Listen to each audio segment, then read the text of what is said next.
ஸ்ரீமதே ராமானுஜாய நமஹ. தோன்றிற் புகழோடு தோன்றுக அருளார் தோன்றலின் தோன்றாமை நன்று என்கிற பொய்யாமொழிக்கேற்ப மற்றைய உயிரினங்களோடு கூட தானும் ஒரு உயிரினமாய் மனிதர்களும் தோன்றி அவர்களும் உண்டி உடை உறக்கம் முதலான உடல் இயல் நிகழ்வுகளோடு கூடி வாழ்ந்து மக்களோடு மாக்கள் அணையர் என்று சொல்லும்படியாக வாழ்ந்து கொண்டிருக்கின்ற சூழ்நிலையில் ஒரு சிலர் மட்டும் தான் மையத்துள் வாழ்வாங்கு வாழ வேண்டிய நெறியோடு வாழ்ந்து ஏனையோரையும் வாழ்விக்க வேண்டும் என்கிற புகழோடு தோன்றுவார்கள். அதாவது புகழோடு தோன்றுக என்றால் ஒருவர் தோன்றி பிறகு புகழ் அடைவதை பார்க்கிறோம். நல்ல புகழ்பெற்ற ஒருவருக்கு பிள்ளையாய் பிறக்கும் பொழுது அவர் புகழோடே தோன்றுவதை பார்க்கிறோம். தனிப்பட்ட புகழானது ஒருவர் தோன்றி ஏதேனும் ஒரு செயலை செயற்கரிய செய்வோர் பெரியோர் என்றபடி செயற்கரியவற்றை செய்து அதற்கு பிறகு அந்த புகழை எழுதுகிறார்கள். தோன்றி புகழோடு தோன்றுக என்று சொன்னால் புகழடைய வேண்டும். புகழ் எனப்படுவது யாது? புகழ் எனப்படுவது யாது? புகழ் எனப்படுவது ஒரு வகை ஊதியம். உழைப்பவனுக்கு ஒரு ஊதியத்தை கொடுக்கிறோம். அதுபோல தன் நெஞ்சில் பிறர் துன்பம் கண்டு கசிந்து உருகுகின்ற கருணை உடையவனுக்கு உலகம் தருகின்ற ஊதியம் புகழ். ஈதல் இசைப்பட வாழ்தல் அதுவல்லது ஊதியமில்லை உயிர்க்கு என்கிற வள்ளுவன் வாக்கிற்கிணங்க புகழ் எனப்படுவது என்ன? அது ஒரு வகை பரிசு. ஒவ்வொன்றுக்கும் ஒரு ஊதியம் உண்டு இல்லையா? இப்பொழுது ஒருவன் கீழே விழுந்து விட்டால் அவனுக்கு ஊதியம் அடிபடுதல். ஒருவரோடு வலுக்கட்டாயமாக வம்புக்கு சென்றால் அதனால் வருகின்ற விளைவு வினை அவனுக்கு அதற்கு ஊதியம். வேள்வியை செய்தால் அந்த வேள்வியினால் வரக்கூடிய பயன் நல்லருள் இறையருள் அதற்கு ஊதியம். கோவிலுக்கு சென்றால் மன அமைதி ஊதியம். இப்படி ஒவ்வொன்றுக்கும் ஒரு ஊதியம் உண்டு. அதுபோல தன்னலம் கருதாது பிறர் நலமே தனக்கு தன்னலமாக கருதி பேணி பாதுகாத்து அவருக்கு பெரும் நன்மை செய்கின்ற பேரருளாளர்களுக்கு உலகம் தருகின்ற ஊதியம், இறைவன் தருகின்ற ஊதியம் என்பது புகழ்.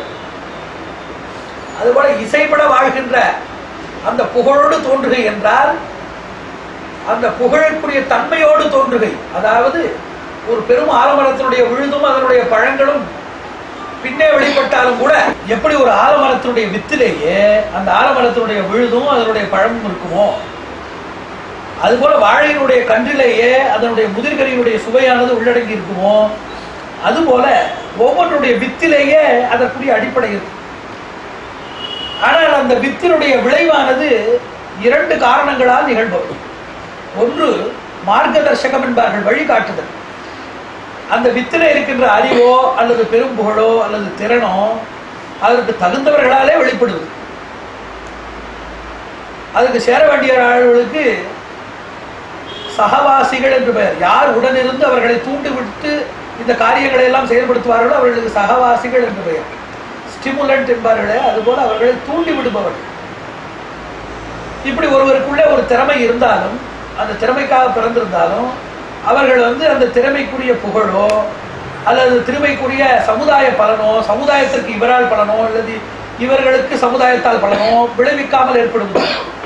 ஆனால் புகழோடு தோன்றுகை என்றால் மக்களுக்கு ஏதேனும் ஆற்ற வேண்டும் என்கின்ற கடமை நெறியோடு ஒருவர் தோன்ற வேண்டும்.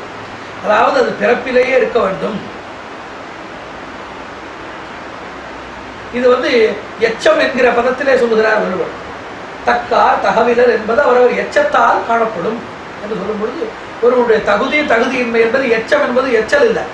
எச்சம் என்பது மக்களை சொல்வது.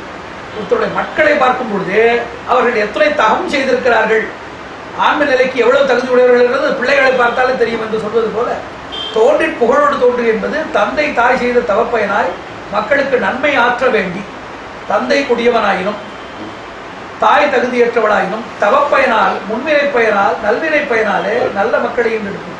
அது புகழோடு தோன்றுவை. அதனால்தான் பெரியவருடைய பிறந்த நாளை ஜெயந்தி என்று பெயர். ஜெயந்தி என்றால் வெல்லுதல் என்று பெயர். எல்லோரும் பிறந்து கொண்டிருக்கிறார்கள். பிறந்தவர்களில் எல்லோரும் ஏதோ ஒரு முறையில் வாழ்ந்து கொண்டிருக்கிறார்கள். ஆனால் ஒரு சிலரே வந்தார்கள், வென்றார்கள், சென்றார்கள் என்று நாம் சொல்வது உலக வழக்கில் வந்தார்கள், வென்றார்கள், சென்றார்கள் என்று. இப்படி வென்று சென்றவர்களை வெற்றி வீரர்கள் என்றும் வீரர்கள் வீரர்கள் என்று சொல்வது.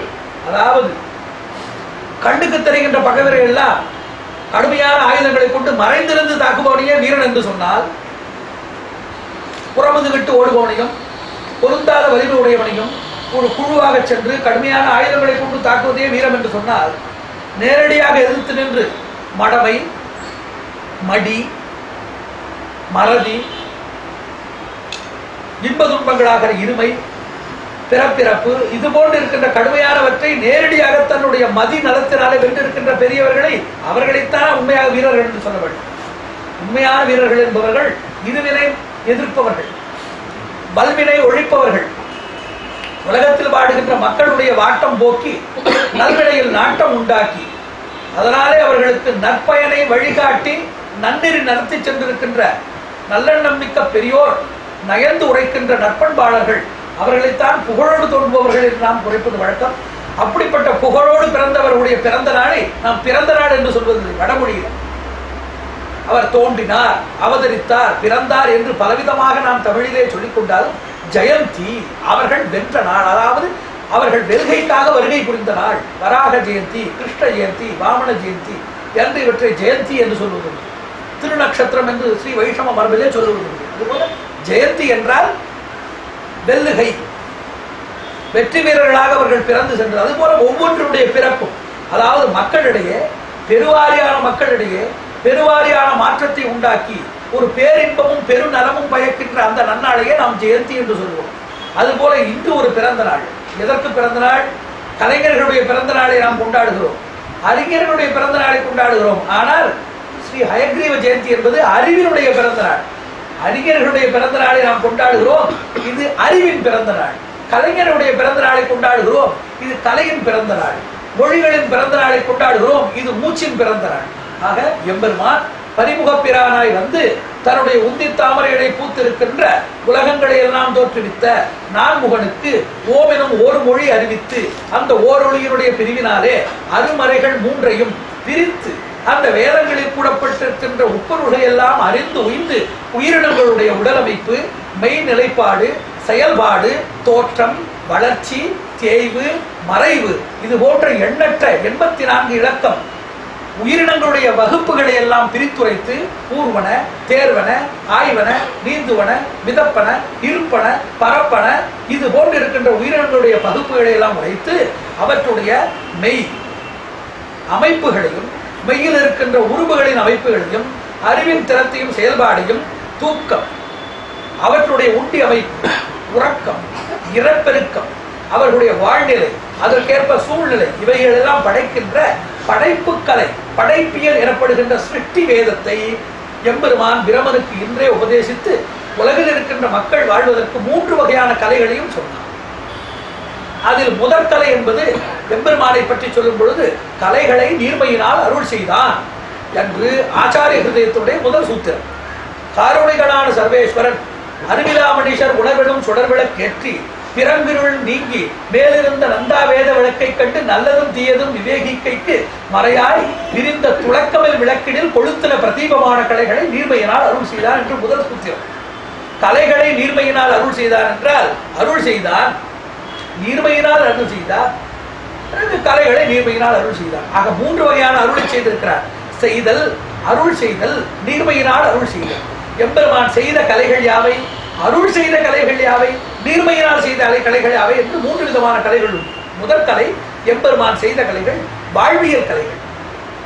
வாழ்வியல் கலை என்பது மனிதன் வாழ வேண்டிய கலைகள். அதாவது பூகோளம், பூவிஞ்ஞானம், அக்னி பரீட்சா, சஸ்திர பரீட்சா, கட்ட பரீட்சா, வாச விஞ்ஞானம், ஆக்னேய வித்தை, பௌண வித்தை, வாருண வித்தை, தாது விஞ்ஞானம், கௌதுகவாதம், பீபிலவாதம், அக்ஷரம், கணிதம், பாட்டனம், பாகசாஸ்திரம், ஜோதிடம், நடனம், வீணாவேணு மிருதங்காதி வாத்தியங்களுடைய சாஸ்திரங்கள், ஜோதிட சாஸ்திரம், மந்திர சாஸ்திரம், தந்திர சாஸ்திரம், ரச விஞ்ஞானம், லோக விஞ்ஞானம், ஸ்வர்ண விஞ்ஞானம், பூசங்கிரமணம், மல்ல யுத்தம், கதா யுத்தம், ராஷ்டிர பரிபாலனம், நிர்மால சாஸ்திரம், சில்ப சாஸ்திரம், ரசாயனம் முதலான கலைகளை எம்பெருமான் செய்தது செய்தான் என்கிற வகுப்புக்காக, உலகத்தில் மக்கள் வாழ வேண்டும் என்கிற வாழ்வியல் நெறிக்காக செய்தது. அருள் செய்தான் என்பது வெறுமனே இவர்களை கொண்டு பொருளை ஈட்டு உண்டு விட்டு உறங்கி மனிதன் மனம் போல வாழ்கின்ற நின்றவா நில்லா இருக்கக்கூடிய மனிதன் தன்னுடைய வல்வினை கொடுவினைக்கு ஏற்றவாறு வாழ்வதற்கு அல்ல. அவற்றை காட்டும் அடிப்படையாய் அன்பு, வேட்கை, ஈகம், பண்பு, பெரியோரிடத்து இணங்குதல், பெரியோரை பேணுதல், ஆலயம் பேணுதல், அருமருந்து காத்தல், உடலை பேணுதல், உயிரை ஓம்புதல், வேள்வி நெறி காத்தல், வேத நெறி காத்தல், அந்தரர் புறத்தல், ஆன்றோரை பேணுதல், இது போன்று இருக்கின்ற நன்னெறிகளை எல்லாம் தெரிந்து கொள்ள வேண்டும் என்பதற்காக நெறியியல் கலைகள், எத்திக்ஸ் என்று சொல்வார்களே, அது போன்ற நெறியியல் கலைகளை அருள் செய்தார். இறை வழிபாட்டினாலும் மனது ஒருங்கிட செய்வதனாலேயும் மனித நேயத்தை, மனிதவியல் என்பார்கள், ஹியூமனிக்ஸ் என்று பெயர். இப்படி மனித நேயத்தை, வெறுமனே மனிதனுக்கு பொருள்களை எல்லாம் ஆய்ந்து ஆய்ந்து பார்த்து அறிந்து பறப்பது மனிதவியல் என்றால் பறவைகளிலிருந்து வேறுபாடு வேண்டாமா? நீந்துதல் மனிதவியல் என்றால் அங்கு இருக்கின்ற மீன்கள், ஆமைகளை காட்டிலும் வேறுபாடு வேண்டாமா? ஆக மனிதனை தனிமைப்படுத்துவது, இனிமைப்படுத்துவது, பண்புப்படுத்துவது, பண்படுத்துவது, மேம்படுத்துவது மனிதம் என்று இருக்கின்ற உணர்வே. அந்த மனிதம் எனப்படுகின்ற உணர்வுகளாய் இருக்கின்ற பண்பு, பாசம், ஈகை, அவா, வேட்கை, நட்பு முதலான உணர்வுகளை எல்லாம் பிறப்பிக்கும் பொருட்டு நல்லுணர்களை விளைவிக்கின்ற கலைகளை எல்லாம் இறை அருளினாலே செய்தார். அது அருளினாலே செய்த கலைகள், நீர்மையினாலே அருள் செய்த கலைகள். இந்த வழிபாடுகளிலே சாத்வீக, ராஜச, தாமசம் என்று இருக்கின்ற நன்மை, இடமை, மும்மருமை என்று இருக்கின்ற மூன்று பதமான பண்புகளிலும், அதாவது மயக்கத்தினாலே வருகின்ற மடமை எனப்படுகின்ற மயக்கத்தினாலே வருகின்ற தாமச குணத்திலையும், இடமை என்று அனைத்திலும் கலந்திருக்கின்ற ராஜச குணத்திலேயும், மேன்மை, நன்மை என்று அழைக்கப்படுகின்ற சத்துவ குணத்திலேயும் ஊண்டிருக்கின்ற மூவகைப்படுபட்டிருக்கின்ற பண்பாற்றலின் பிழம்பாய் இருக்கின்ற மனித குலத்தினுடைய நன்மைக்காக அந்தந்த குணங்களுக்கு ஏற்றவாறு அவர்கள் உண்ணுகின்ற உணவு, உடுத்துகின்ற உடை, மொழிகின்ற மொழி, நாடுகின்ற நாட்டம், நண்டுகின்ற கடவுள், நாடி செல்கின்ற வழிபாடு, இத்தையெல்லாம் அந்த குணங்களுக்கு தகுந்தவாறு பிரித்து அவரவர்கள் வணங்கி வழிபடுவதற்கு, வாழ்ந்து செயல்படுவதற்கு ஏற்றவற்றை வணங்கும் துறைகள் பலபலவாக்கி, மதுவிகற்பால் பிளங்கும் சமயம் பலபலவாக்கி, அவை தோறும் அணங்கும் பலபலவாக்கி தன் மூர்த்தி பரப்பி வைத்து நாட்டினான் தெய்வம் எங்கும் தன் நல்லதோர் அருள் தன்னாலே பிறகு காட்டினான் திருவரக்கம் என்று ஆழ்வார் படித்தபடி அப்படி இறை அருளினாலே நெறியியல் கலைகளை எல்லாம் செய்தார். இந்த ஆன்மா கிடைத்தர வேண்டும் என்ற விருப்பமுடையவர்கள் மிக குறைவு. அதாவது கோடிக்கணக்கான உயிரினங்களிலே ஒரு சில ஆயிரக்கணக்கான உயிரினங்களே நெறியியலில் ஈடுபடும். உயிரியல் என்ற பதத்தை சொல்லி பார்க்கிறோம், உயிர் இயல் என்ற பதத்தை நாம் இப்பொழுது பார்க்கிறோம். அந்த சொல்லை இன்று பாட புத்தகங்களை பார்க்கிறோம், அது தவறாக கையாளப்பட்டு வருகிறது. உயிரியல் என்றால் இன்று ஆங்கிலத்தில் பயாலஜி என்று பெயர். பயாலஜியில் உயிரை பற்றி ஒன்றுமே இல்லையா, உயிரினுடைய உடலமைப்பு. அந்த உயிரியல் பாட புத்தகத்திலே பார்த்தால் தவளையினுடைய இதயம் எப்படி வேலை செய்கிறது, எலியினுடைய மூளையினுடைய அகக்கூறுகள் என்ன என்றுதான் அதில் பார்க்கிறோம். ஆக உடலியல் என்று சொல்ல வேண்டியிருந்தால் என்று உயிரியல் என்று சொல்லியிருக்கிறார்கள். ஒருவர் கேட்டார், ஆன்மீகம் என்ற வார்த்தை வடமொழி வார்த்தை, அது ஒரு வடமொழி சொல், அதுக்கு தமிழிலே சொல்லிலேயே. தமிழிலே ஆன்மீகம் தழைத்தது என்கிறீர்கள், தவத்திருநாடு தமிழ்நாடு என்கிறீர்கள், இறைமொழி தமிழ் மொழி என்கிறீர்கள். ஆன்மீகம் என்ற வார்த்தைக்கு தமிழ் சொல்லை சொல்லு. ஆத்மிகம் என்ற வார்த்தையினுடைய தகரத்தை நகரமாடும் என்கிற நன்னூல் சூத்திரத்தின்படி ஆத்மா என்றால் ஆத்மா என்றும், கர்மா என்றால் கர்மா என்று வருவதும் வடமொழியினுடைய தமிழாக்கம். அப்ப ஆன்மீகம் என்பது ஆத்மிகம், ஆத்தியாத்மிகம் என்கிற சொல் ஆத்மிகமாகி, ஆத்மீகம் என்ற சொல் நன்னூல் சூத்திரத்தின்படி ஆன்மீகம் என்று திரிந்தது. ஆக அது வடமொழி திரிப்பே தவிர தமிழுக்கு தனிச்சொல் உண்டா? தமிழுக்கு தனிச்சொல் உண்டு. இறைவனை பற்றி ஆகின்ற தியாலஜி என்பதற்கு இறையியல் என்றும், தியாசபி என்பதற்கு இறை ஆய்வியல் என்றும், உலகத்தினுடைய தோற்றத்துக்கு ஆய்வதற்கு முதல் நிலையியல் அல்லது நிலையியல் என்றும், அறிவியல் என்பதற்கு எபிஸ்டமாலஜி என்று பெயர். அதுபோல மெட்டாபிசிக்ஸ் என்பது மெய்யுணர்வியல். ஆனால் அந்த சொற்களை யாரும் கையாளவில்லை. அந்த சொற்களை கையாண்டு பணுவர்கள் செய்திருக்கலாம். அது லெமூரியா கண்டத்தினுடைய அழிவிலேயோ அல்லது முதற் சங்கத்தினுடைய கடைக்காலத்தில் அழிந்து போன, இறந்துபட்ட, மறைந்துபட்ட நூல்களிலே அவை சிதைந்துபட்டு இருக்கலாம். அவற்றை பற்றிய குறிப்போ அதை கையாண்டவர்களுடைய குறிப்போ இன்று நமக்கு கிடைக்க பெற்றினோம். அதுபோல உடலியல் என்பது பயாலஜி என்று வைத்துக் கொண்டால் ஆன்மாவை பற்றியுள்ள அறிவிற்கு உயிரியல் என்ற பெயர் தான் பொருந்தும். ஆனால் அந்த உயிரியலை இது நாம் பயாலஜி, உடலை பற்றி, உடற்கூறுகளை, தவளை, எலி, புறா, நாய் இவற்றை படிக்கக்கூடிய இந்த கலைக்கு உயிரிலை என்று பெயர் வைத்து இன்றைக்கு இருக்கக்கூடிய தமிழ்நாட்டில் இருக்கக்கூடிய ஆயிரக்கணக்கான தமிழறிஞர்கள், மூத்த தமிழ் குடிமகன்கள் அனைவரும் சேர்ந்து அந்த பெயரை வைத்து இன்றும் வாழ்த்து வணங்கி கொண்டிருக்கிறார்கள் என்றால் இதை விட கொடுமையான கடமையும் மடமையும் என்ன இருக்க முடியும்? ஆக உயிரியல் என்பது, மெய்யியல் என்பது பயாலஜியில இரு கூறாட்பட்டு இருக்கின்ற மெய்யியல் என்று வரும். அதாவது நிலை உயிரினங்கள், நகர் உயிரினங்கள் என்று பெயர். வடமொழியில ஸ்தாவரம், ஜங்கமம் என்பார்கள். நகர் உயிரினங்களை அனிமல்ஸ் என்றும், விலங்கினங்கள் மாக்கள் இனங்கள் என்றும், தாவர இனங்களை நிலை உயிரினங்கள் என்றும் சொல்வது. இந்த இரண்டையும் கொண்டு உள்ளதுக்கு உடலியல் என்றுதான் பெயர். உயிரியல் என்பது ஆன்மீகத்திற்கு பெயர், ஆனால் யாரும் கையாளவில்லை என்று அவருக்கு நாம் அந்த விளக்கத்தை சொன்னோம். அதுபோல இந்த உயிரினங்கள் பல கோடிப்பட்டவை. இவற்றையெல்லாம் பிரமன் அந்த உயிர்களுடைய இயல்புகளை அறிந்து கொண்டு அதற்கு ஏற்ற வண்ணம் படைத்தார். நான்முகன் உன்னித்தாமரையிலே தோன்றியவுடனே இவற்றையெல்லாம் படைக்கின்ற இந்த கலையை தெரிந்து கொண்டு வெறுமனே அவர்களை உணவோடு விட்டு விட்டால் பொருந்தாது என்று சொல்லி அவர்களுக்கு உணர்வும் பெற வேண்டும். அதாவது இரண்டும் இருக்க வேண்டும். உடல் இயங்குவதற்கு உணவும், அந்த உயிர் இயங்குவதற்கு உணர்வும் இருக்க வேண்டும். எப்படி உடலினுடைய நிலைப்பாடுகளை, உடலுடைய கடப்பாடு செயல்பாடுகளை உணவு மேற்கொள்கிறதோ அதுபோல உயிரினுடைய கடப்பாடுகளை உணர்வு மேற்கொள்கிறது. நல்ல உணவினாலே உடல் நலம் பெறுவது போல் நல்ல உணர்வினாலே உயிர் நலம் பெறுகிறோம். உயிர் நலமே நமக்கு அறிவு நலமாய், மனநலமாய், செயல் நலமாய், வாழ்வின் நலமாய், இம்மைக்கும் மறுமைக்கும் சேர் நலமாய், மதி நலமாய் திகழ்கிறது. அந்த உயிர் நலத்தை வழங்கக்கூடியது நல் உணர்வு. அந்த உணர்வுக்காகத்தான் இது போன்று இருக்கின்ற தெய்வ வழிபாடுகளை அந்தந்த தெய்வத்திற்கு ஏற்ற வண்ணம். பாலைவனங்களிலே ஒட்டகம் பேரிச்சம்பழத்தோடு வாழ்பவர்களை பார்க்கிறோம். பாலைவனத்தினுடைய பழம் என்ன? காஷ்மீரத்திலே ஆப்பிள் முதலான பழங்களை பார்க்கிறோம். பாலைவனத்தினுடைய பழம் ஈச்சம்பழம். அங்கு வாழக்கூடிய தகுதி பெற்றுள்ள மிருகம் என்ன? விலங்கு, ஒட்டகம். அதுபோல மக்கள் வாழுகின்ற மண், அந்த மண்ணிலே வாழுகின்ற மக்களுடைய வாழ்வியல் நெறி, அவருடைய அறிவின் நிலைப்பாடு, இதற்கு ஏற்றவாறு கடவுள் அங்கு பேசுகின்ற மொழிகளையும் வாழ்வதற்கேற்ப வழிகளையும் ஆன்மீகத்தினுடைய நெறிகளையும் அமைத்திருக்கிறார். பேசுவதற்குரிய மொழி, வாழ்வதற்கேற்ற வழி, ஈரியலுக்கேற்ற நெறி, இந்த மூன்றையுமே எம்பெருமான் அந்த மண் வளம், மண்ணில் வாழ்கின்ற மக்களுடைய மனவளம் இவற்றுக்கு ஏற்றவாறு அமைத்து மேலை நாடுகளிலே அவர்களுடைய வழிபாடு, அவர்களுடைய நிலைப்பாடுகளுக்கு தகுந்த வண்ணம் கிறிஸ்துவ முதலான மதங்களையும் இஸ்லாம் முதலான மதங்களை பாலைவனத்தை சார்ந்து வாழ்பவருக்கு ஏற்ற வண்ணமாகவும் இந்த மஞ்சள் நீர் நாகரிகம் பண்பாடு என்று சொல்வார்களே, அதுபோல இந்த மஞ்சள் ஆற்று நாகரிகம் எல்லோரையும் சொல்வார்கள்.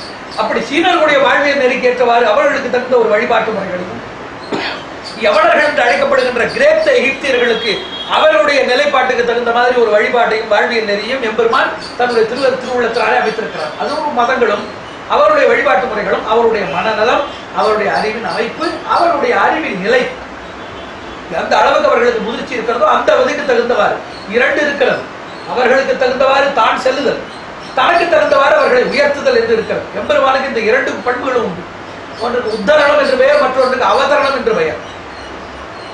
அரசன் தன்னை காண வந்திருக்கின்ற அமைச்சர் அவரை மேலே ஏறி வர சொல்வதும், தன்னை காண தன்னுடைய குழந்தை வந்திருக்கும் பொழுது படியில இறங்கி செல்வதும் அரசனுக்கு வழக்கமாக இருப்பது போல் தனக்கு இனியவர்களாக இருக்கின்ற அடியார்கள் பொருட்டு இறங்கி வருதலும், தன்னை அறிவினாலே தன்னுடைய தொழில் முறையாக தன்னிடத்தில் அணுகுமுறையாக இருக்கின்ற மற்றொரு இடத்துல அவர்களை படிப்படியாக உயர்த்தி தன்னிடத்தில் அழைத்துக் கொள்வதும் இறை இயல்பு. அதுபோலவே எம்பெருமான் உலகத்தில் வாழ்கின்ற இயல்பான மனிதர்களை படிப்படியாக பல்வேறு மயங்களை ஆய்ந்து பல்வேறு ஊழிக்காலங்கள் பல்வேறு மதங்களை நம்பியும் நம்பாமலும் தானே தனக்கு தலைவன் என்று எண்ணியும் உலகின் இயற்கை தலைமை பொருள் என்று எண்ணியும் ஏதோ ஒரு பொருள் ஆழ்கிறது என்று எண்ணியும் என்னுடைய உறவினர்களும் பெண்டு பிள்ளை சுற்றம் இதுவே எனக்கு நான் வழிபடும் தெய்வம் என்று இந்த மண்ணியலிலே மறைந்து சாகையும் இப்படி படிப்படியாக பல்வேறு தெய்வங்களை எல்லாம் வழிபட்டு இறுதியில் கண்ணனே அருந்தெய்வம் என்று அறிந்து இருக்கின்ற அந்த உறுதி கொண்டு இருக்கின்ற அந்த மேன்மையான பக்தி நிலையை பெருமான் வழங்குகிறான் என்பதை கீதையிலேயும் அவன் பகுநாம் ஜென்மநாமந்தே ஞானவான் மாம் பிரபத்தியதே, பல ஜென்மங்கள் பல இறைவன்களை வழிபட்டு பலவரை தலைவராக கொண்டு தன்னுடைய பிடி பாப்பம் சாக்காடிவைகள் எல்லாம் அறப்பெற்று இறுதியிலே என்னையே முழுமுதற் கடவுளாக இருக்கிறான் என்று படித்ததை பார்க்கிறோம். இப்படி பல ஜென்மங்கள் கழிந்து பல பிறவிகள் ஓடி ஓடி பல தெய்வம் ஏற்றி படித்து நிற்பவர்கள் இறுதியில எம்பெருமானை அடைய நினைக்கும் பொழுது தன்னை அடைவதற்குரிய கலைகளை எல்லாம் அவன் படைக்கிறான். அதுதான் நீர்மையினால் அருள் செய்தல். உலகில் நன்றாக வாழ்வதற்குரிய கலைகளை எம்பெருமான் செய்தார். வெறுமனே வாழ்ந்து கொண்டிருக்காமல் நெறியோடு வாழ்வதற்குரிய வழிபாடு முறைகளையும் ஏனைய பிற நெறியல் முறைகளும் அருள் செய்தார்.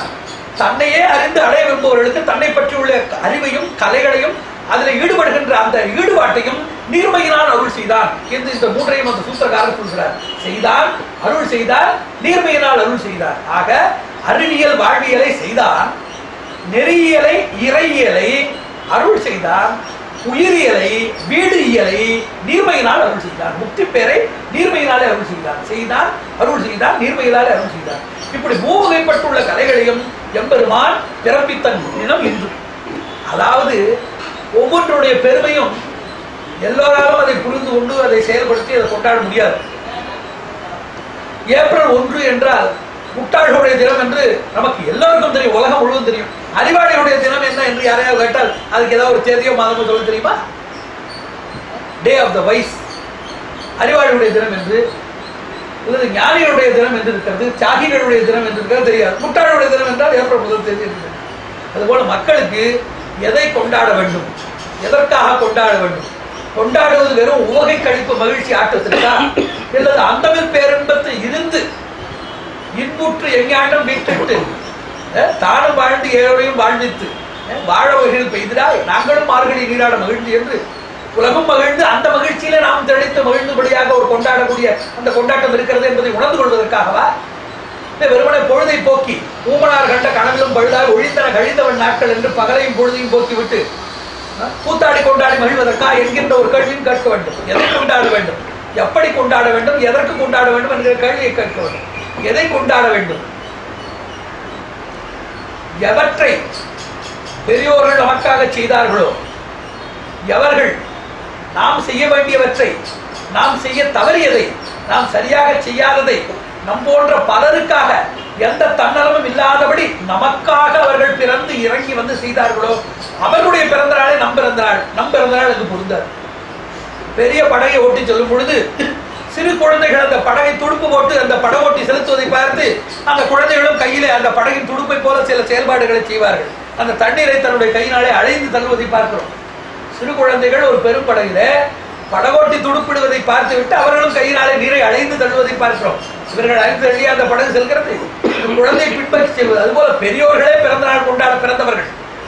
நாம் நம்முடைய பிறந்த நாளை கொண்டாடி கொள்வது அந்த சிறு குழந்தை துடுப்பை பார்த்து தானும் துடுப்பு போடுவது போலவோ, காணொலியாட கண்டிருந்த வான்கோழி தானும் அது போல பாவித்து என்று கொண்டிருக்கின்ற இலக்கணங்களோடு ஒட்டுமே தவிர பிறந்த நாளை கொண்டாடுவதற்கு என்ன இருக்கிறது? ஆக எவரை கொண்டு நம்ம உள்ளத்திலே இவர் நமக்காக பிறந்தார் என்று ஆடுகிறோமோ உகையடைகிறோமோ அவருடைய பிறந்த நாளைத்தான் நம்முடைய பிறந்த நாளாக கொண்டாட வேண்டும். ஆக நம்முடைய பிறந்த நாள் எதற்கு ஏற்பட்டது என்றால் அப்படிப்பட்டவர்களை அந்த நாளிலாவது நினைவு கூர்ந்தால் அன்றுதான் நாம் பிறந்தோம். ஆழ்வார் கூறுகிறார், அன்று நான் பிறந்திலேன், பிறந்த பின் மறந்திலேன். எப்பொழுது நான் உலகில் பிறந்தேனோ அப்பொழுது நான் பிறக்கவில்லை. இந்த அறிவு ஏற்பட்ட இன்றுதான் பிறந்திருக்கிறேன், இனி நான் இதை மறக்க மாட்டேன் என்று ஆழ்வார் சொன்னது போல நம்முடைய பிறந்த நாள் இரண்டு கருத்தை தெரிந்து கொள்ள வேண்டும். நம்முடைய பிறந்த நாள் கொண்டாட தகுந்தது. அதை காட்டிலும் நம்மை பிறப்பித்தவர்கள், நம்மை வாழ்வித்தவர்கள், நம் போன்று இருக்கின்ற சமூகத்தையும் உலகத்தையும் வாழ்விக்க பிறந்தவர்கள், நம்மோடு சேர்ந்து நம்மை வாழ்வியல் நெறியை காட்ட பிறந்தவர்கள் என்று பிறந்தார்களோ அங்குதான் நமக்கு உண்மையான பிறந்த நாள். அது முதல் கருத்து. அப்பொழுது நம்முடைய பிறந்த நாளை அறவே மறந்து விட வேண்டியதானா? இல்லை. அந்த பிறந்த நாளிலே இது போன்று நமக்காக பிறந்தோர், நம்மை கரையேற்ற பிறந்தோர், நம்மின் வாழ்வில் கலங்கரை விளக்கமாய் நமக்கு நெறிகாட்ட பிறந்தவர்களாக இருக்கின்ற பெரியோர்களை நினைவு கூர்ந்து மகிழ்வதற்காக நம்முடைய பிறந்த நாளை வைத்திருக்க வேண்டும். அப்படியாவது நாம் உண்மையிலேயே பிறந்தவர்களாகும் என்கிற கருத்துக்காக என்ற இரண்டாவது கருத்து. இந்த இரண்டு கருத்தினாலே இந்த நல்ல நாட்களை கொண்டாட வேண்டும். அதுபோன்று உலகம் முழுவதும் வாழ்ந்திருக்கின்ற கலைகள் எண்ணில் அடங்காது.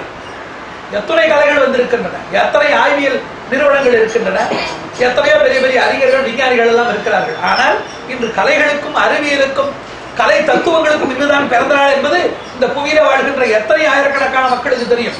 தெரிந்தவர்கள் எத்தனை பேர் கொண்டாடுகிறார்கள், கொண்டாடுபவர்கள் எத்தனை பேர் பொருள் உணர்ந்து செய்கிறார்கள். இந்த ஆலயங்களில கூட ஹயக்ரீவ ஜெயந்தி, உப்பாகர்மா, இந்த பூணலை மாற்றிக் கொள்வது, இது போன்றுள்ள செயல்பாடுகளை எல்லாம் அப்படியே பின்பற்றி செய்கிறார்கள். அதாவது ஆலயங்களில முத்திரை வடிவங்களை எல்லாம் வைத்து எம்பெருமானுக்கு நம்ம ஒரு புகையை வைக்கும், இந்த முத்திரைகளை எல்லாம் வைத்து சில பொருள்களை எல்லாம் ஆவாகனம் என்றால், ஆவாகனம் என்றால் அழைத்தல், ஆவாகனம் என்றால் அழைத்தல் அல்லது இருத்துதல் என்று பெயர். இந்திரம் ஆவாகயாமி என்றால் இந்திரனை நான் இந்த நீர்நிலையில் இருத்துகிறேன், அல்லது இந்திரனை இந்த மந்திர பாணியிலே இருத்துகிறேன், இந்த வேள்வி தீயிலே நான் இருத்துகிறேன் என்று ஆவாகயாமி என இருத்துகிறேன் என்று. தியாயாமி என்றால் உள்ளுகிறேன், பூஜையாமி என்றால் வணங்குகிறேன். ஆக உள்ளி எண்ணி மண்ணி இருத்துகின்ற செயலை இந்த ஆவாகனம் என்கிறோம். இதை தெரிந்து கொண்டு எத்தனை பேர் செய்கிறார்கள்? இப்பொழுது நாம் பல கோவில்களில பார்க்கிறோம், இப்படி எல்லாம் செய்பவர்களை பார்க்கிறோம். அவர்களை தனியாக அழைத்து நீங்கள் கைகாலை எல்லாம் பலவிதமாக ஆட்டினீர்களே, அதுக்கு என்ன பொருள், நீங்க என்ன சொல்லி ஆட்டினீர்கள் என்று நாம் கேட்க முடியுமா? பெரியவர்கள் உணர்ந்து செய்கின்றவற்றை ஆழ்வார் சொல்கிறார் அடியேன் சிறிய ஞானத்தன் என்கிறார். ஆழ்வார் என்ன சொல்கிறார்? அடியேன் சிறிய ஞானத்தன் என்கிறார். அடியேன் என்று சொல்வதுதான் பெரிய ஞானம். ஒருவருடைய ஞானத்தினுடைய முழுமை என்ன? நான் ஒரு மருத்துவன், நான் ஒரு வழக்கறிஞர், நான் இந்த நாட்டின் அரசன், இது போன்று சொல்வதெல்லாம் அறிவில்லை. அடியேன். நம்முடைய உடலிலே பல இலக்கணங்கள் இருக்கும். வீட்டுக்கு சென்றால் இவர் என் கணவர், இவர் என்னுடைய தந்தை, இது என் மகன், இது என் தமையன், இவருடைய அலுவலகத்தில் என்னுடைய மேலாளர் என்று அலுவலகத்திலேயும் வீட்டிலேயும் சமுதாயத்திலேயும் பல அடையாளங்கள் இருக்கும். இந்த அடையாளங்கள் எல்லாம் இந்த கந்தலாகிற உடலினாலே ஏற்பட்டுள்ள அடையாளங்கள். இந்த கந்தலை எல்லாம் கழித்து விட்டு இந்த உயிரிலே பார்த்தால் அடியேன் என்று எழுதியிருக்கும். எம்பெருமானுடைய அடிமை, எம்பெருமானுக்கு உடைமை என்று இருக்கும். இதுதான் இந்த ஆன்மாவுடைய உண்மையான முகவரி. இந்த உயிரின் முகவரி என்ன? இறைவனுக்கு உடையவன், எம்பெருமானுக்கு உற்ற உடைமை பொருள் என்பதுதான் இந்த ஆன்மாவின் முகவரி, உயிர் முகவரி. இதுதான் ஒருவனுக்கு பெரிய ஞானம். ஆனால் ஆழ்வார் என்ன சொல்கிறார்? அடியேன் சிறிய ஞானத்தன் என்கிறார். உடனே அதுக்கு உரையாசிரியர்கள் சொன்னார்கள், அடியேன் என்றால் பெரிய ஞானம் அல்லவா, இவர் சிறிய ஞானத்தன் என்று சொல்லிக் கொள்கிறார் என்று கேட்டதற்கு வியாக்கியானத்தில் ஆழ்வாரே கூறுகிறார், அடியேன் என்று நான் சொல்கிறேனே தவிர அதனுடைய பொருள் உணர்ந்து சொல்லவில்லை. ஊரா விளைக்க புருட்டா விளைக்குமா போலே. ஆ என்றால் பசு. ஒரு பெரிய ஆக்களின் பட்டியலிலே தன்னுடைய கன்றுகளை எல்லாம் பார்த்துவிட்டு ஒரு ஆம் இழைக்குமானால், அதாவது கன்று தன்னுடைய கன்றை பார்த்துவிட்டு எப்படி களிறு பிளிரும் என்பார்கள், நரி ஊழையிடும் என்பார்கள், கழுதை கத்தும் என்பார்கள், அதுபோல ஆம் விளைப்பது என்பார்கள். பசுவானது கத்துகிறது என்று சொல்லக்கூடாது, விளைத்தல் என்று பெயர். அப்படி ஏதேனும் ஒரு கண் தெரிகின்ற ஒரு பசுவானது தன்னுடைய கன்றை பார்த்து விளைத்து விட்டால் அதோடு சேர்ந்து இருக்கின்ற அந்த பட்டியலில் இருக்கின்ற ஒரு குருட்டு பசுவானது தானும் விளைக்குமா, தன்னுடைய கன்றை பார்த்து இல்லை, அந்த ஆம் விளைப்பதனாலே. அதுபோல ஆழ்வார் கூறுகிறார், அடியார் என்று சொன்னால் அந்த அடியார் என்பதை நான் பொருள் உணர்ந்து சொல்லவில்லை. பெரிய பெரிய மகான்கள் எல்லாம் அடியார் அடியாருங்கிறாங்களே சொல்லி நானும் அடியார் என்று சொல்கிறேனே தவிர அடியார் என்ற பொருள் உணர்ந்து சொல்லவில்லை. ஆயிரம் நான் சிறிய ஞானத்தன் தான். அடியார் என்று சொன்னாலும் கூட நான் சிறிய ஞானத்தன். ஏனென்றால் அந்த அடியார் என்பதை பொருள் உணர்ந்து நான் சொல்லவில்லை. ஊரில் இருக்கின்ற கண்டறிகின்ற பசுக்களுடைய விளைப்பை கேட்டு குருட்டு பசுவும் தானும் சேர்ந்து விளைப்பது போல அறியாமை இருந்தாலும் கூட மற்ற பெரியவர்கள் எல்லாம் தன்னை அடியார் என்று சொல்லிக் கொள்வதனாலே அது மிகவும் உயர்ந்த சொல்லா இருக்குமோ என்று இருக்கின்ற அபாவினாலே ஆசை பற்றி அறையலுற்றேன் என்று ஆசை பற்றி நான் சொல்கிறேனே தவிர அதனுடைய அகப்பொருள் உணர்ந்து சொல்கின்றேன் இல்லை என்று அவர் உரைக்கிறார். அதுபோல் அடியார் என்பதுதான் மிக உயர்ந்த ஒரு அறிவு. அதுபோல ஊரா விளைக்க குருட்டா விளைக்குமா போல என்கின்ற இந்த விதியின்படி ஏதேனும் பெரியவர்கள் பொருள் உணர்ந்து அந்த நன்னாளிலே செய்திருக்கின்றவற்றை எல்லாம் ஏதோ அவர்கள் செய்தார்கள் என்று குருட்டா விளைப்பது போல இன்று இருப்பவர்கள் கை கால்களை ஆட்டுவது, வாய் திறந்து திருப்பி அதை கிளிப்பிள்ளை போல சொல்லுவது, அது போன்று இருக்கின்ற கடப்பாடுகளை மாற்றம் உள்ளவர்களாய் அந்த பொருளை அறிய வேண்டும் என்று இருக்கின்ற அறிவும் அந்த அவாவும் அற்றவர்களாகவே இருக்கிறார். அறியாமல் இருப்பது தவறில்லை, ஆனால் அறிந்து கொள்ள முனைப்பில்லாமல் இருப்பது பெருந்தவறு என்று பெரியோர் படிப்பது. தவறு செய்வது தவறில்லை, ஆனால் தவறு செய்தோம் என்று இருக்கின்ற அறிவும் இனி தவறு செய்யோம் என்று இருக்கின்ற துணிவும் மற்றவர்கள் பெருந்தவறு செய்பவர்கள் என்று பெரியோர் படிப்பது. அதுபோல அனைவரும் சேர்ந்து முப்புரி நூலை என்று மாற்றிக் கொள்கிறார்கள். இந்த முப்புரி நூல் என்றால் என்ன, எதற்காக என்று மாற்றிக் கொள்கிறார்கள்? இது போன்று இருக்கின்ற ஆய்வு ஏதாவது செய்திருக்கிறார்கள். முப்புரி நூல் இரண்டு விதமாக இருக்கிறது. வியக்தம் அவ்வியக்தம் என்று இருக்கிறார்கள். அதாவது இரண்டு விதமாக கடமைகளை செய்ய வேண்டும். எல்லாவற்றையும் கடந்தவர்களும் கடமை செய்ய வேண்டுமா என்று கேட்டால் ஆமாம் என்கிறார் கீதையில கண்ணன். லோக சங்கிரகம். ஞானிகள் வேதங்களை படிக்க வேண்டியது, அவர்களை கடந்து விட்டார்கள். பிறகு ஏன் அவர்கள் படிக்க வேண்டும்? மற்றோர் படிப்பது வேதத்தாலே தாங்கள் வாழ்வதற்காக, ஞானிகள் படிப்பது தங்களாலே வேதம் வாழ்வதற்காக. ஞானிகள் வேதங்களை புறக்கணித்து விட்டால் பிறகு வேதங்கள் சாரமற்று போய்விடும். இன்னொன்று, வேதத்தை படிக்க வேண்டும் என்று மனிதன் விரும்புகிறார், ஆனால் ஞானி தன்னை படிக்க வேண்டும் என்று வேதம் விரும்புகிறது. ஒரு ஞானி தன்னை பயில வேண்டும், ஒரு ஞானியுடைய வாயிலிருந்து வர வேண்டும் என்று வேதம் விரும்புகிறது. அதுபோல எல்லாவற்றையும் கடந்தவர்களானாலும் உலகத்திற்கு நெறி காட்டுவதற்காக மற்றவருக்கு வழிகாட்டுபவர் என்கிற முறையில பெரியவர்கள் இந்த கடமைகளை செய்ய வேண்டும். வியக்தம் அவ்வியக்தம் என்று சொன்னேன். வெளிப்பாடு அகப்பாடு என்று வச்சுக்க பெயர். யார் ஒருவர் தத்துவ ஞானத்தினாலே முத்தத்துவங்களையும் ருக் யஜு சாம என்கிற வேதங்களையோ சித் அச்சித் ஈஸ்வரன், அதாவது உயிரினம் உயிரற்ற ஜடப்பொருள் இறைவன் என்று இருக்கின்ற இந்த மூன்று தத்துவ ஞானங்களையோ அல்லது அகார உக்காரம் அகாரம் என்கிற மூவரினுடைய சேர்க்கையாக இருக்கின்ற ஓமெனும் ஓரலினுடைய பொருளை உணர்ந்து கொண்டிருக்கிறார்களோ அவர்களுக்கு நித்தியோப வீதிகள் என்று பெயர். அவர் எப்பொழுதும் பூணூல் அணிந்து கொண்டே இருக்கிறார். விஞ்ஞானத்திலே லேட்டன்ட் ஹீட் என்று சொல்வார்கள். வெளிப்படையாயிருக்கின்ற நெருப்பு உள்ளே பூத்திருக்கின்ற நெருப்பு என்பார்கள். அதுபோல திருமழிசை ஆழ்வார் வேதம் ஓதுகின்ற குடியிலே பிறக்காவிட்டாலும் எம்பெருமானுடைய திருவருளுக்கு இலக்காயிருக்கின்ற தன்மையினாலே வேதியர்கள் எல்லாம் வேதம் ஓதும் பொழுது அவர்களே மறந்துவிட்ட அந்த வேதத்தினுடைய இடைப்பொருளை கருப்பு நெல்லை தன்னுடைய நகத்தினாலே கிள்ளி காண்பித்து இந்த வேதத்தை தான் நீங்கள் மறந்தீர்கள் என்று உணர்த்தி அவர்களை திருத்தி தவறுக்காக மன்னிப்பு கோரும்படி செய்ததை நாம் பெரியோருடைய வரலாற்று நூல்களிலே நாம் உருக காக்கிறோம்.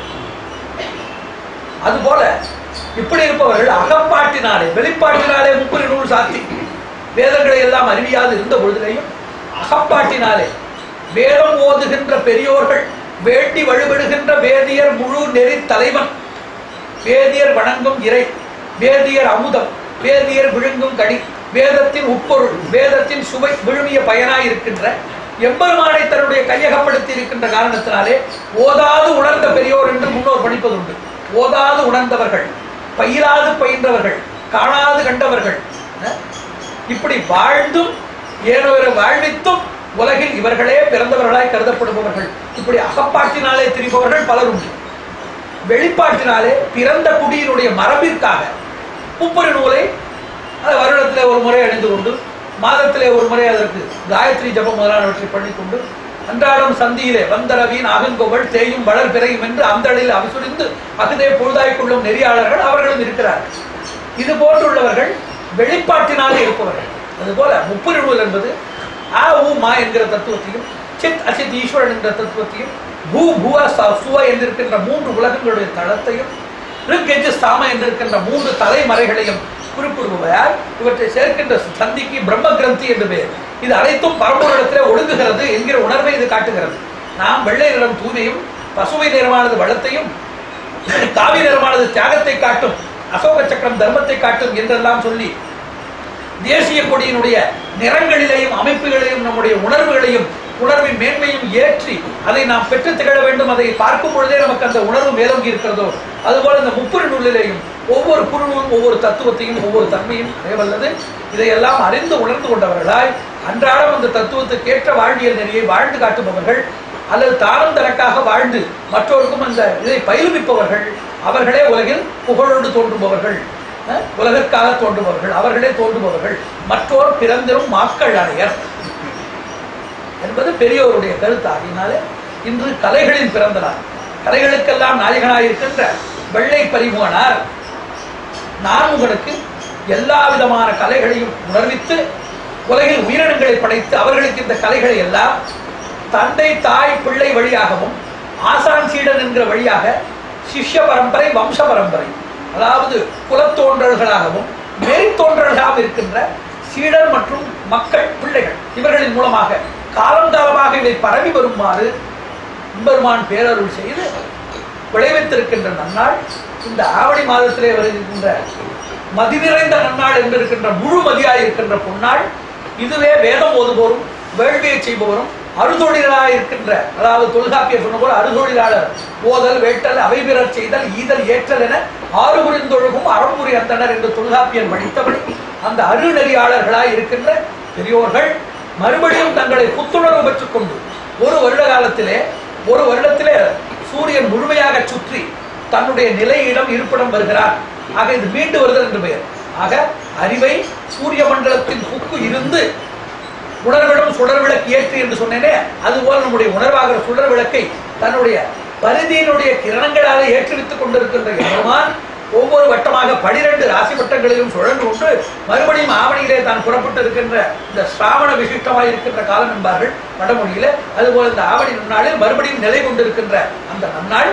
இந்த நன்னாளிலே இந்த ஒரு வருடமும் செய்ய தவறிய காயத்ரி மந்திரங்கள் கூறுவதில் ஏற்பட்டிருக்கின்ற சொற்குற்றம், நிலை குற்றம், உணர்வு குற்றம், சூழ்நிலை குற்றம், வாழ்நிலை குற்றம், உரைத்தல் உரையாமை குற்றம், உரையாதது உரைத்தல் குற்றம், நினைத்த குற்றம், பேச்சு குற்றம், ஏற்று குற்றம் என்று என்னென்ன குற்றங்களை செய்திருக்கிறார்களோ அவற்றுக்கெல்லாம் ஒரே கழுவாயாக இன்று இந்த முப்பது நூலை மறுபடியும் அணிந்து கொண்டு என்னுடைய பிழைகளை எல்லாம் என்னுடைய பேரபாவாய் இருக்கின்ற காமம் பெருங்கோபமாய் இருக்கின்ற மஞ்சு இந்த இரண்டுமே செய்துட்டு இந்த இரண்டையும் என்ன விட்டு ஒட்ட வேண்டும் என்று இருக்கின்ற உறுதியான விரதம், உறுதியான ஒரு கடப்பாடு கொண்டவர்களாக அந்த கொள்கை உறுதி பூண்டவர்களாக இன்று அவர்களை அறிந்து கொண்டு வேள்விகளை செய்து நாளை முழுவதும் அந்தி முழுவதும் சந்தி வரையிலே ஆயிரக்கணக்கான முறைகள் காயத்ரி என்று இருக்கின்ற எம்பெருமானை பரிதி மண்டலத்தின் உப்பு கொண்டிருக்கின்ற பரிமுகப்பிரானாய் சிந்திருக்கின்ற அந்த பணுவல் மந்திரத்தினை அனைவரும் முறைப்படி எப்பொழுதும் ஆழ்வார் சொல்கிறார், எம்பெருமானை சிந்தியாது